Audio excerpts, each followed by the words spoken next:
والے کون ہوتے ہیں، خدا اپنے دوست کن کو بناتا ہے؟ اور وہ اس لیے کہ اخبارات کے ذریعے آپ حضرات کو پتہ چلا ہوگا، شیخ الحدیث عالم اسلام کے عظیم رہنما، تبلیغی جماعت کی پوری دنیا کے امیر، علم حدیث کی بے انتہا خدمت کرنے والے حضرت مولانا محمد زکریا صاحب رحمۃ اللہ علیہ مدینہ پاک میں انتقال فرما گئے۔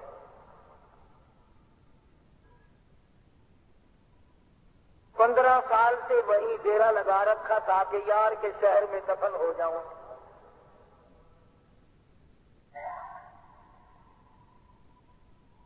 اس اللہ والے نے ساری زندگی حدیث کی خدمت میں گزار دی۔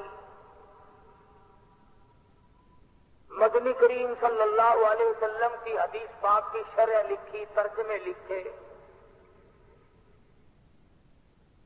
بے شمار کتابیں ہیں، فضائل کی کتابیں لکھی، فضائل ذکر، فضائل نماز، فضائل صدقات، فضائل حج، فضائل قرآن کریم، فضائل نماز، یہ تمام کی تمام کتابیں حضرت شیخ الحدیث رحمۃ اللہ علیہ کی ہیں۔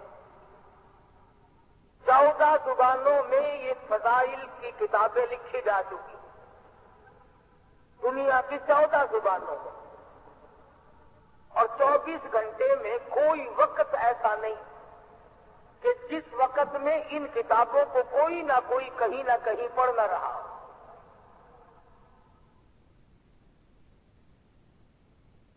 پچھلے جمعے کو مجھے مدینہ منورہ سے خط ملا، اللہ پاک سب کو زیارت نصیب فرمائے مدینہ پاک کی۔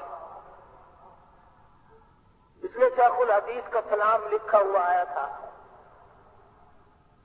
لکھا تھا بیمار ہے۔ ایک اللہ والے نے پچھلے دنوں خواب دیکھا، اب خواب میں اور آپ دیکھیں گے تو بازار دیکھیں گے، تالاب دیکھیں گے، جنگل دیکھیں گے، جانور دیکھیں گے، عورتیں دکھائی دیں گی، بچے دکھائی دیں گے، کاروباری معاملات دکھائی دیں گے۔ اس اللہ والے نے خواب دیکھا تو خواب میں زیارت ہوئی محمد عربی صلی اللہ علیہ وسلم۔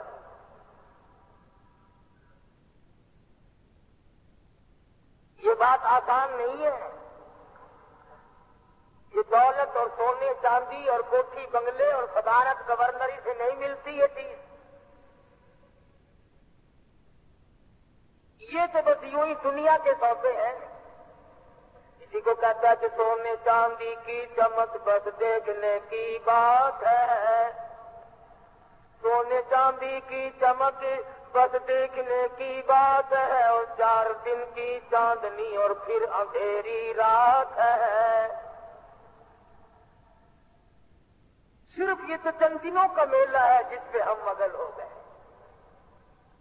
اور ہمارے سامنے دیکھتے دیکھتے کبھی اس دنیا نے کسی کے ساتھ وفا کی ہی نہیں۔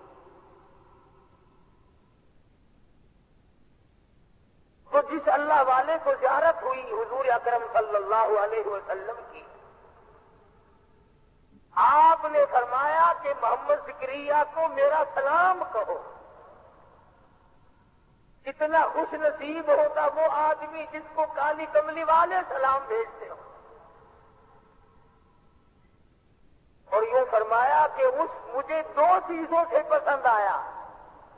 ایک اور بات عرض کر دوں، کئی آدمی یہ سوچیں گے کہ دوسرے آدمی کو زیارت ہوئی، مولانا محمد زکریا دامت برکاتہم جب حیات تھے ان کو کیوں نہ ہوئی؟ یہ اللہ والے ایسے ایسے خواب روزانہ دیکھتے ہیں مگر بتاتے نہیں۔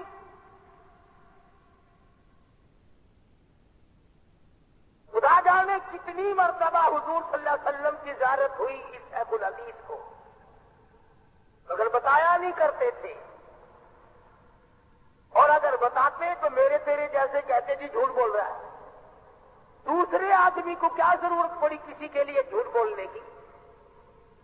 تو یوں فرمایا آپ نے کہ ایک تو جمعے کے بعد عصر کی نماز تک محمد زکریا میری ذات پہ درود شریف پڑھتا رہتا ہے،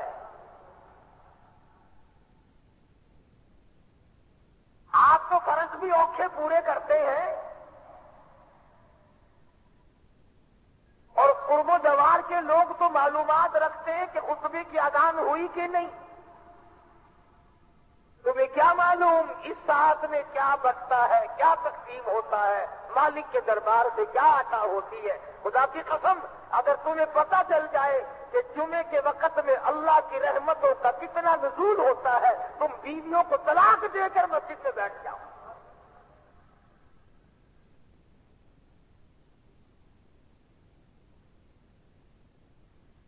تو آپ صلی اللہ علیہ وسلم نے فرمایا کہ ایک تو محمد زکریا اس لیے مجھے پسند ہے کہ وہ جمعے کی نماز کے بعد عصر کی نماز تک مجھ پر درود پڑھتا ہے.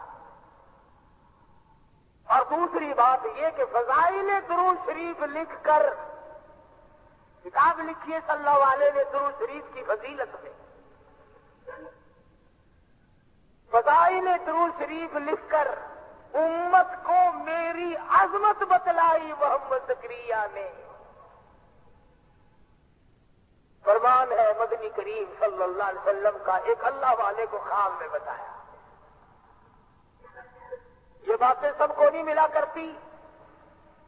جن کو تم گستاخ کہتے ہو, جن کو بے ادب کہتے ہو, ان کا ایک بہت بڑا پیر, بہت بڑا درویش, بہت بڑا عالم, شیخ العرب والعجم حضرت مولانا سید حسین احمد صاحب مدنی رحمت اللہ علیہ جب گنبد خضرا پہ حاضر ہوئے اور مدینے پاک میں پہنچے اور جا کر اشتیاق کے ساتھ اور روتے ہوئے سوز و گداز کے ساتھ جب السلام علیکم یا رسول اللہ کہا, مدینے کے لاکھوں آدمی گواہ ہیں کہ آپ کے بازار سے آواز آئی وعلیکم السلام یا ولدی, اور میرے بیٹے وعلیکم السلام ہو.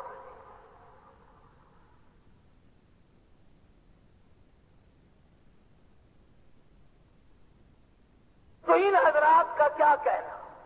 میں ایک مرتبہ دارالعلوم دیوبند میں تھا, حضرت مدنی رحمت اللہ علیہ کے یہاں پڑھتا تھا.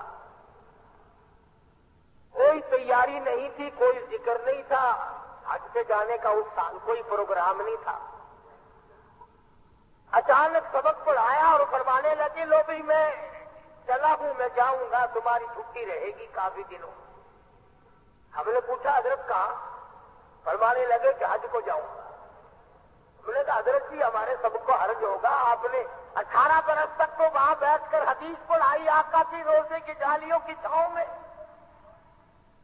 18 برس تک تو حدیث پڑھائی, خدا جانے کتنے حج کر رکھے ہیں, آپ ہمیں سبق پڑھائیں. فرمانے لگے کہ تم نہیں جانتے, رات خواب میں زیارت ہوئی, خود مجھے بلایا ہے مجھے مدنی کریم صلی اللہ علیہ وسلم نے. تو شیخ الحدیث کی ذات, وہ اللہ والی جنہوں نے ساری عمر دنیا کو ترک کر کے اللہ اللہ میں گزاری اور قرآن کی تلاوت میں گزاری, اس وقت میں بھی بے ہوشی ہو جاتی تھی, ہوش آتا تھا پھر بھی حدیث شریف کی شرح برابر لکھوا رہے تھے. ایک ایک وقت میں خدا جانے کتنے کتنے نیک کام کرتے تھے. میرا یقین ہے کہ ہم کروڑوں آدمی مل کر بھی عبادت کریں, اس اللہ والے کے برابر ہم عبادت نہیں کر سکتے. یہی ہے وہ لوگ جن کے بارے میں قرآن کریم کہتا الا ان اولیاء اللہ لا خوف علیہم, خبردار وہ لوگ جو میرے بن گئے, میرے دوست بن گئے, لا خوف علیہم ولا هم یحزنون, ان کو کوئی غم نہیں, ان کو کوئی پریشانی نہیں, ان کو کوئی اضطراب نہیں, ان کو کوئی فکر لاحق نہیں ہونا چاہیے. وہ میرے بن گئے, کیوں؟ اس لیے الذین آمنوا وکانوا یتقون. اللہ پاک فرماتے ہیں میری ولی کی پہچان یہ ہے, اس کا ایمان اتنا مضبوط ہو, اس کا یقین اتنا مضبوط ہو, اس کے اندر ایمان اتنا راسخ کر گیا ہو, پہاڑ اپنی جگہ سے چل جائے, اللہ والے کے ایمان میں رتی کے برابر فرق نہیں آیا کرتا. حکومتیں ٹکرائیں, اسلحہ ٹکرا جائے, دنیا بھر کی طاقت ٹکرا جائے اللہ والے پرواہ نہیں کیا کرتے. مولانا محمد زکریا رحمت اللہ علیہ وہ اللہ والے بزرگ تھے جنہوں نے ساری عمر بیٹھ کر قال قال رسول اللہ صلی اللہ علیہ وسلم حدیث شریف پڑھائی, اسی کو لکھوایا, اسی کی شرح کی, ریاض الجنہ میں بیٹھ کر عبادت کیا کرتے تھے. مدنی کریم صلی اللہ علیہ وسلم کے روزہ اقدس پہ بیٹھ کر عبادت کیا کرتے تھے اور ساری عمر دعا مانگا کرتے تھے الہی مدینے کا دفن مل جائے. تمام اخباروں نے لکھا ہے حضرت شیخ الحدیث رحمت اللہ علیہ کو جنت البقیع میں جہاں 10,000 مدنی کریم صلی اللہ علیہ وسلم کے جرنیل دفن ہے, جہاں طلحہ زبیر جیسے جلیل القدر صحابی دفن ہے, جہاں مائی حلیمہ رضی اللہ تعالی دفن ہے, جہاں عثمان ذی النورین موجود ہے, جہاں نبی کی 6 پھوپھیاں موجود ہوں, جہاں نبی کی 4 بیٹیاں موجود ہوں, جہاں نبی کی 9 گھر والیاں موجود ہوں, جہاں سرکار دو عالم صلی اللہ علیہ وسلم کا سارا خاندان موجود ہو, رب ذوالجلال کی قسم وہاں دفن ہو جانا, جنت الفردوس میں داخل ہو جانا ہے.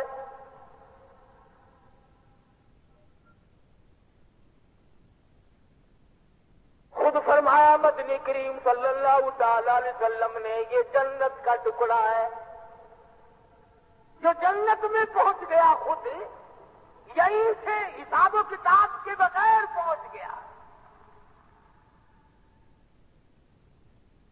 اتنے اللہ والے پہلے وہاں پر سو گئے. مولانا خلیل احمد سہارنپوری رحمت اللہ علیہ, مولانا مظفر حسین کاندلی رحمت اللہ علیہ, مولانا بدر عالم میرٹھی رحمت اللہ علیہ, شیخ الحدیث صاحب رحمت اللہ علیہ, کتنے بڑے بڑے جلیل القدر اولیاء کرام, علامہ شیخ الحدیث, شیخ التفسیر اللہ والے حضور کی پڑوس میں سو گئے.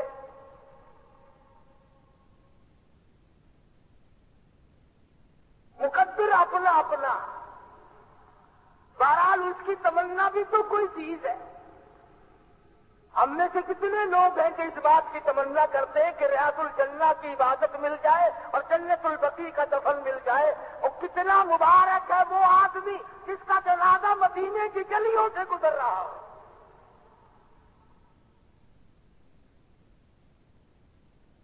مدینے کی گلیوں سے جنازہ گزرے, گنبد خضرا کے سامنے رکھ کر جنازہ پڑھایا جائے. یہ چیزیں یوں ہی آسانی سے نہیں مل جاتی, یہ تو بڑی جدوجہد کے بعد ملتی ہے.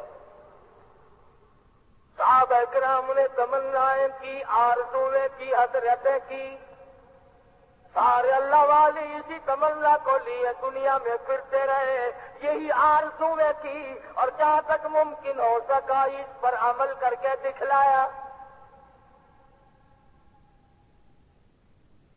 بے شمار اللہ والے. امام مالک رحمت اللہ علیہ نے ایک مرتبہ حج کیا اپنی عمر میں, اس کے بعد مدینے سے نکل کر حج کو بھی نہیں آئے. ایسا نہ ہو راستے میں کہیں انتقال ہو جائے اور جنت البقیع کے دفن سے میں رہ جاؤں.